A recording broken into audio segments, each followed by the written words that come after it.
你有没有发现一个奇怪现象？有些人脑子灵活，嘴巴也利索，可一辈子就是爬不起来，升职没份，发财无缘，到老还在原地转圈，你替他惋惜，总觉得运气差。其实他不是输在不够聪明，而是输在话太多。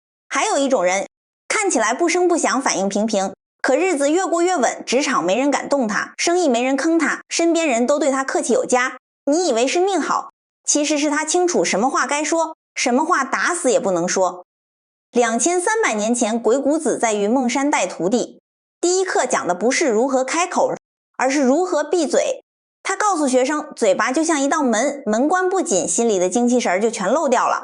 后来他的徒弟苏秦和张仪靠一张嘴搅动天下，可他们真正厉害的本事不是会说的时候，而是会闭嘴的时候。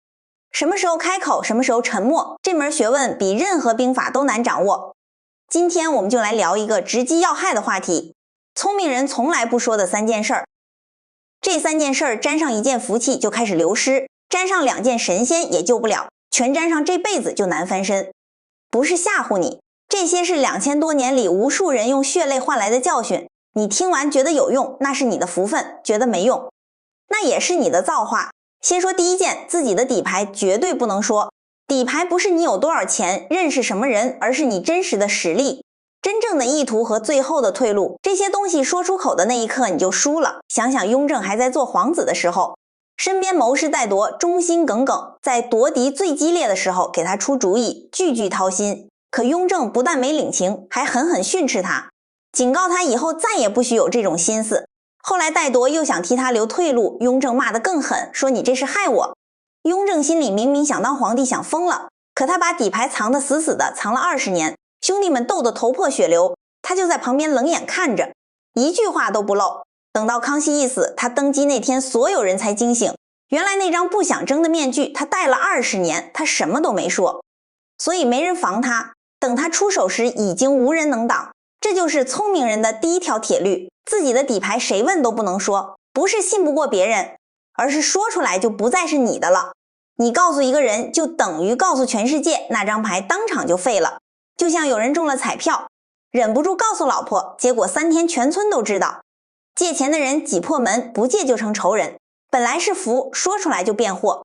战国时庞涓害孙膑，挖膝盖刺字，孙膑装疯吃猪食，一句冤枉的话都没说，藏住所有底牌，直到反杀成功。底牌就是底牌，说给1人听就等于说给天下听，这是1000年不变的规矩。第2件，别人的是非绝对不能说，这件事更难，因为说坏话太爽了，几个人一聊，不在场的人几句下去气氛就热了，你觉得找到知己，觉得对方拿你当自己人。可你知道吗？你在别人面前说别人是非，就会有人在别人面前说你是非，这是躲不掉的因果。鬼谷子教导，不要把别人不想要的东西硬塞给他，说人是非就是硬塞，对方嘴上不说，心里却记着账，迟早要还。北宋文彦博在成都时被泼皮当街骂，他不生气不抓人，让对方骂完回家过年，结果那泼皮后来骂别人时被打死。文彦博叹气说，要是在我这儿挨了板子就不会死。三国杨修太聪明，总替曹操做主，说透心思，最后被砍头，满朝没人求情，因为大家早烦透他了。单位里周某说同事吴某坏话，以为能争表现，结果老板选了帮人圆场的吴某洲挖坑给自己跳。别人是非打死不能说不是你善良，而是你不知道这句话会传到谁耳朵里，说出去的水收不回，唯一安全的只有闭嘴那一刻。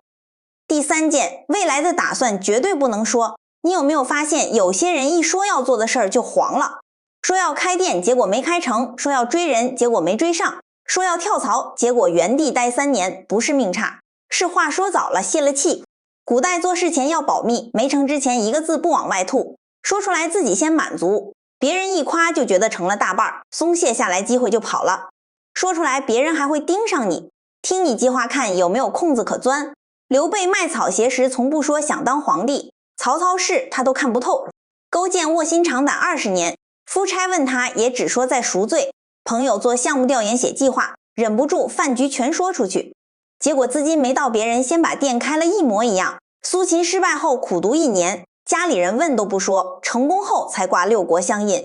未来的打算没做成前1个字不能说，说了就等于把钥匙给别人，人家开你的门你还得谢谢。3件事讲完，自己的底牌不能说，说了牌就废。人生这副牌摸一次少一次，别人的是非不能说，说了给自己挖坑。今天坑别人，明天坑自己，未来的打算不能说，说了给别人铺路。你辛苦想的点子一句话就成别人的。鬼谷子说嘴巴是道门，关不紧心气就散，心气散了做什么都没劲。真正走远的人话都不多，不是不会说，而是不该说的打死不说。他坐在那儿你摸不清底，猜不透打算，管住嘴的人手里永远有牌。老前辈话少，但句句有分量，因为他们知道话不是凑数的，是用来定音的。你话多别人就不当回事儿，你少说一句别人就记一句。今天看懂这个道理，不是会说话的人聪明，是管得住嘴的人聪明。这3件事儿你觉得最难守住的是哪一件？欢迎评论区聊聊，让更多人引以为戒。感谢聆听，下期再会。